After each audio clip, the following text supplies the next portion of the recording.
بسم الله الرحمن الرحيم الحمد لله والصلاة والسلام على رسول الله وآله وصحبه ومن والاه. السلام عليكم ورحمة الله وبركاته. Today, inshallah, we will begin studying one of the great hadiths that jurors, fuqaha, use to describe the prayer of the Prophet ﷺ, in the sense that we know that prayers are composed of pillars, mandatory acts, and sunan, voluntary acts.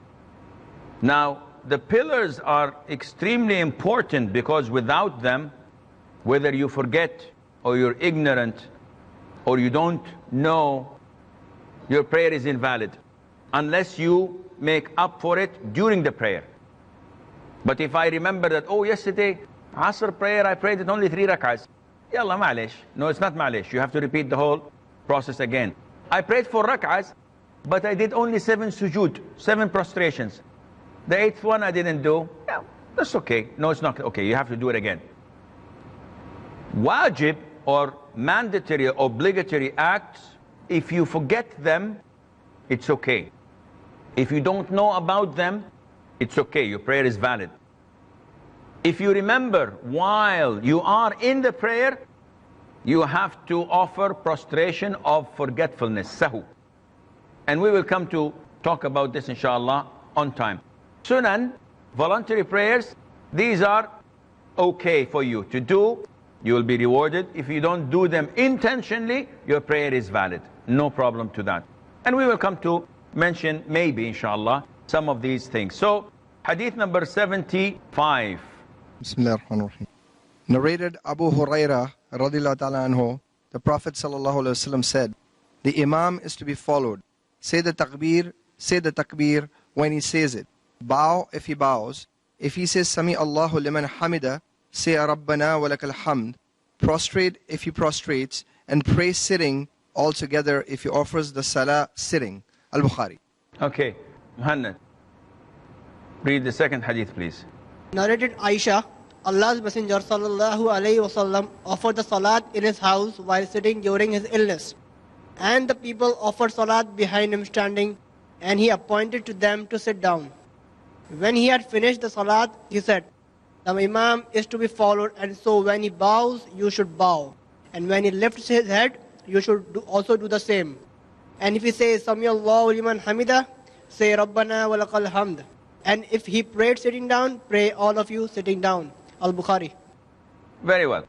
Now, this hadith, as stated before, it's one of the pillars describing the Prophet's prayer. So the Prophet says in the very beginning, what is the role of the Imam? Is to be followed. So we know that we may not precede the Imam. We may not do things before the Imam. And how is that? The Prophet says, do not differ. Do not do things other than the things he's doing. So if he says Allahu Akbar, say Allahu Akbar. So should I say it with him? No. فَإِذَا كَبَّرَ فَكَبِّرُوا. فَكَبِّرُوا in Arabic means that it follows immediately. In Arabic we have 3 joining letters. And that is waw, thumma, fa. Waw means something and it means, it does not mean the order. So you can start with this or with that. Thumma means the order. This one first, then after a while the other one. Thumma. Fa means the order but immediately.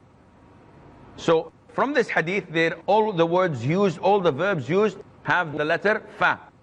فَإِذَا كَبَّرَ فَكَبِّرُوا وَإِذَا رَكَعْ فَارْكَعُوا وَإِذَا قَالَ سَمِعَ اللَّهُ لِمَنْ حَمِدَهُ فَقُولُوا. All of them include the fa, which means that the minute he says سَمِعَ اللَّهُ لِمَنْ حَمِدَهُ, immediately you say رَبَّنَا وَلَكَ الْحَمْدُ. You don't wait for a couple of minutes, and as he is saying سَمِعَ, you don't say رَبَّنَا وَلَكَ الْحَمْدُ. You have to do it immediately after he finishes. And this is part of following the Imam as mentioned before.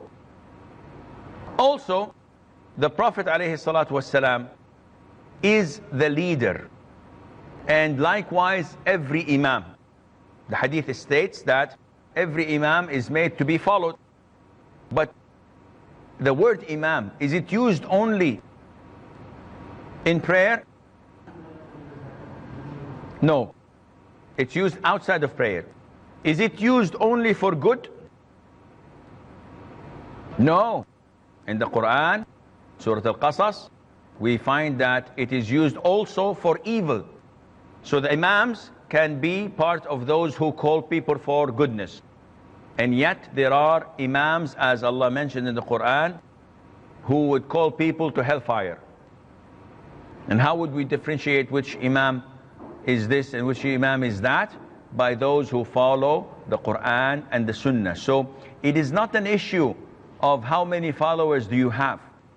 We have deviant imams, big turbans, nice jackets or nice trench coats, clean looking, nice makeup. When they speak, they sound very emotional, and they have followers in their countries and elsewhere by the millions. But they are deviant. They are corrupt. They even embezzle people's money, and they're making a good job. They go to some country and say that the Prophet is crying because you're not giving him money. And everybody's giving him money, and the guy, the Prophet is unable to get plane ticket back to Medina. Astaghfirullah. What kind of nonsense is this? So there are imams that are calling people to paradise, who are on the footsteps of the Prophet ﷺ. And there are imams who are deviant, who call people to hellfire. How can we differentiate? We have the Quran and the Sunnah. If I'm following the Quran and Sunnah, then I'm an imam who call people to paradise. If I'm a deviant imam, if I say, no, this Sunnah is okay, no, you can neglect this, no, I would like to innovate, then I'm a deviant imam. Likewise, we've stated that we have to follow the imam, not to come before him, not to come after him in a long time, and not to be with him exactly. But we have to follow him, and this is the fourth category that we should do. The Prophet says, if your imam says, Sami Allahu liman hamidah, you must say, Rabbana wa lakal hamd. There are authentic narrations without the wow. That is, Rabbana lakal hamd. So you can say both, Rabbana wa lakal hamd, Rabbana lakal hamd, Allahumma Rabbana lakal hamd, Allahumma Rabbana wa lakal hamd. All four is acceptable and authentic hadith. Now, the issue is, the Prophet said, if the Imam says it, you say, Rabbana wa lakal hamd. If I'm an individual, what do I say? If I'm praying on my own, I say both. If I'm praying on my own, I say, Sami Allahu liman hamidah, Rabbana wa lakal hamd. If I'm the Imam, what do I say? One? Both. Again, the most authentic opinion that I say both as an Imam. If I am a follower or a ma'moom, I say only one, which is the second one. So I do not repeat. When the Imam says, Sami Allahu liman hamidah, I don't say, Sami Allahu liman hamidah, Rabbana wa lakal hamd. No, I answer. And what is the meaning of Sami Allahu liman hamidah? With the microphone, please. It means Allah hears those who praise Him. Allah hears those who praise them. Correct? Arshi? Allah is the only one who hears those who praise Him. Allah is the only one. Faisal? Allah heard in the past. And you're Sa'ad? Allah, He is the one who glorifies. I have a question. Allah Azza wa Jal does not hear those who curse. Allah does not hear those who say blasphemous things, or not? So then Allah hears is not the correct interpretation. Allah answers. Allah, Sami Allahu liman hamidah, means that Allah answers those who supplicate to Him. And that is why we say, Rabbana wa lakal hamd. That's why we're supplicating. We're doing this after this. And this is why it is essential for you to learn the meaning of the things you say. Don't take it literally, because you will find so many evidences in the Quran supporting that sami'a means to answer. Inna Rabbi lasami'ud du'a. What does that mean? Allah hears the dua? No, Allah answers the dua, and so on. So now maybe we've learned something new today for a change. Anyhow, we move on. Sami Allahu liman hamida. The follower, the ma'mum, does not say that. He says, Rabbana wa laka alhamd. Now we come to the issue of intention. Some scholars took this hadith, which is an authentic hadith, and said it is not permissible for someone different than the niyyah of the imam to pray with him. So if I'm praying the fard, you have to be also praying the fard. And if I'm praying voluntary prayer, you cannot pray fard. You must pray voluntary prayer. Why? Because the hadith clearly states that the Prophet said, alayhi salatu wasalam, the imam is to be followed. So you're not following him if you are having another intention. But the most authentic opinion of scholars, if you look at the different versions of the hadith, a lot of hadiths, for example, hadith of Ibn Abbas, when he prayed with the Prophet night prayer, the Prophet changed his intention. Another hadith is hadith Mu'adh ibn Jabal, and it's an authentic hadith in the Sahih. He used to pray Isha with the Prophet ﷺ, and then go to his people. He goes to his people to pray Isha for them, but for him it's voluntary, because he's the only one who recites Quran more than them. So his intention was different to theirs, and the Prophet ﷺ accepted that and approved of that. Therefore, what the scholars say, that the difference of the niyyah, the intention, is not valid. You can have different niyyah. He could be praying fard and I'm praying voluntary prayer, or the opposite. He could be a traveler and I could be a resident. And I can be a resident and he is a traveler. So the niyyah is not significant in this issue. Now, we come to the issue of the Prophet ﷺ saying that if he offers the salah sitting, you all must sit down. And if he prays it standing up, you all must stand up. But this issue, inshallah, we will talk about it after the break, and afterwards we will take your questions. So prepare them from now, inshallah. And to our viewers, stay tuned. We'll be right back.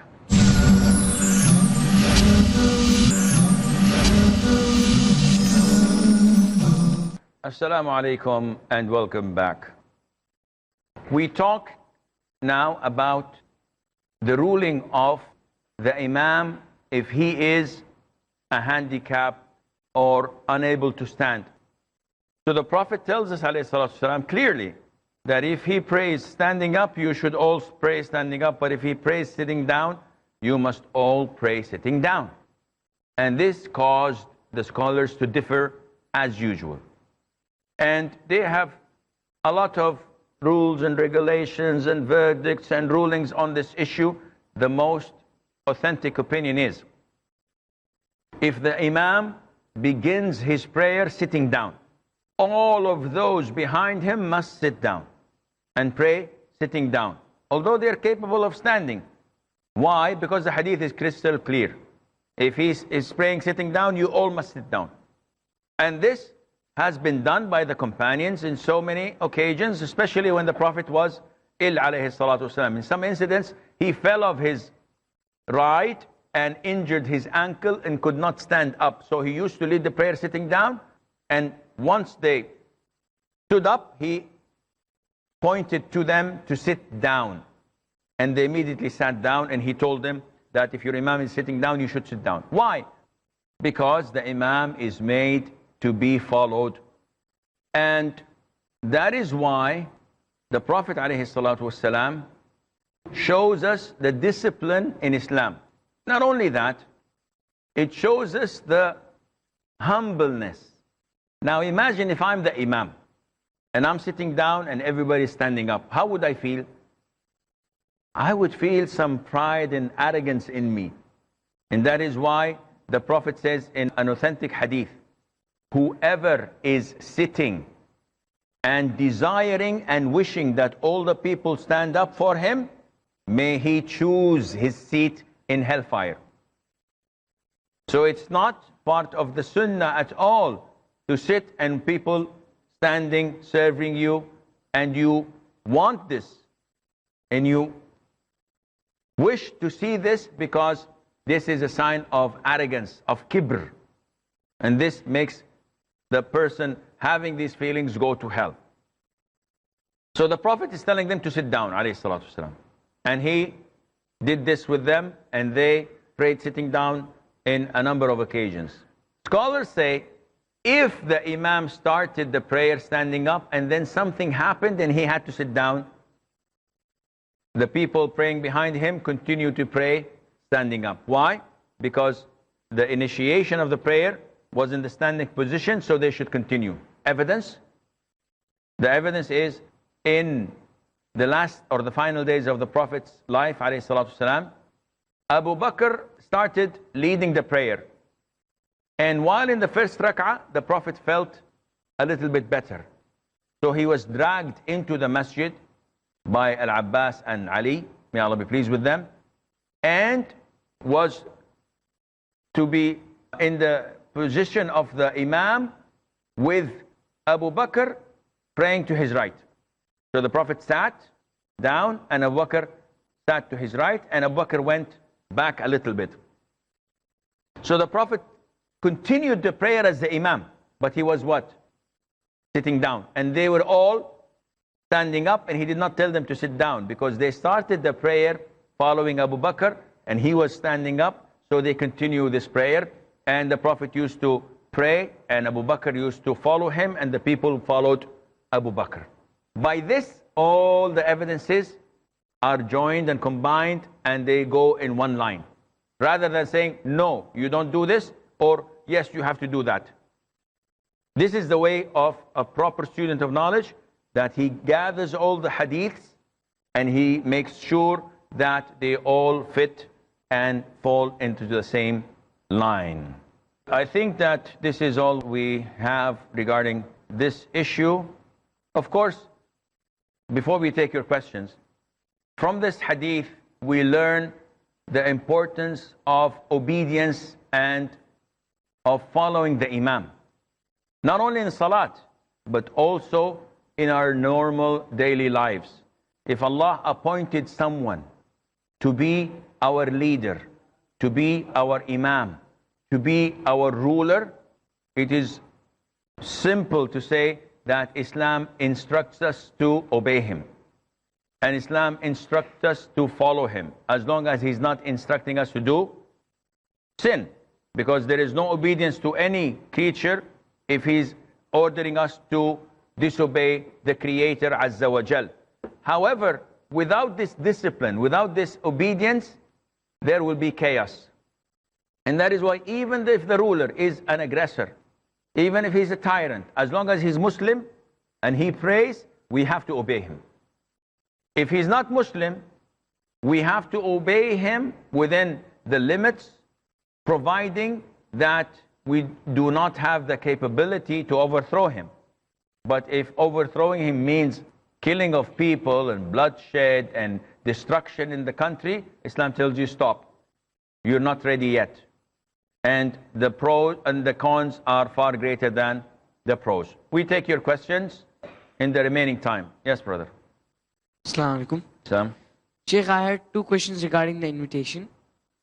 For example, at a home, if the invitation for wedding comes and the family consists of 4 people, okay, and 2 people go and attend the invitation, is it okay?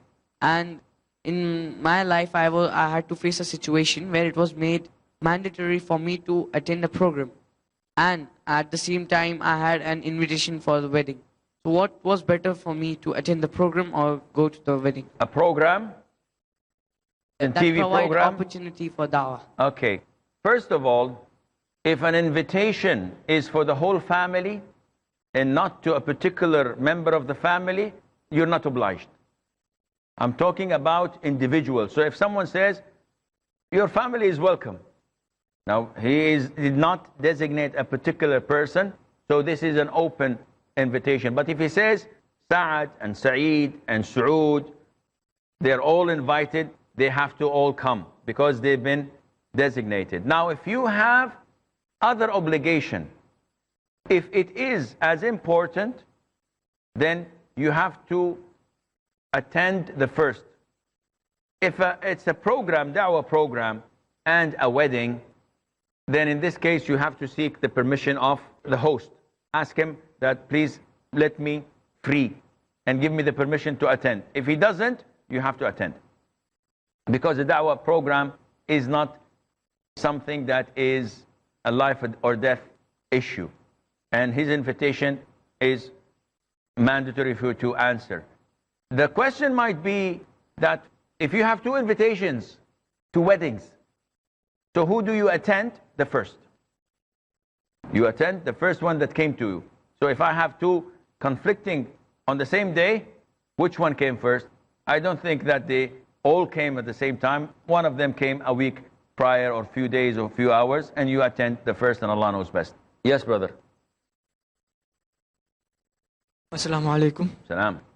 Sheikh, my question is that should Ameen be said with the Imam or after the Imam? It's a good question. It's an issue of dispute. When to say Ameen? With the Imam or after the Imam? And the most authentic opinion is that after the Imam finishes Ameen, we say Ameen. Because the hadith says, فَإِذَا أَمَّنَ فَأَمِّنُوا. And if he says Ameen, you say Ameen. It's like, إِذَا قُمْتُمْ إِلَى الصَّلَاةِ فَاغْسِلُوا. Once you want to pray, then you go and perform wudu. So scholars say that you do Ameen after he finishes غَيْرِ الْمَغْضُوبِ عَلَيْهِمْ وَلَا الضَّالِّينَ. You say Ameen with the Imam. So once he says وَلَا الضَّالِّينَ, you all both say Ameen and not wait. Some scholars say you have to wait after he says Ameen, and then you say Ameen. But this is not the authentic opinion of scholars, and I'm afraid that this is all the time we have. So until we meet next time, fi amanillah, wassalamu alaikum wa rahmatullahi wa barakatuh.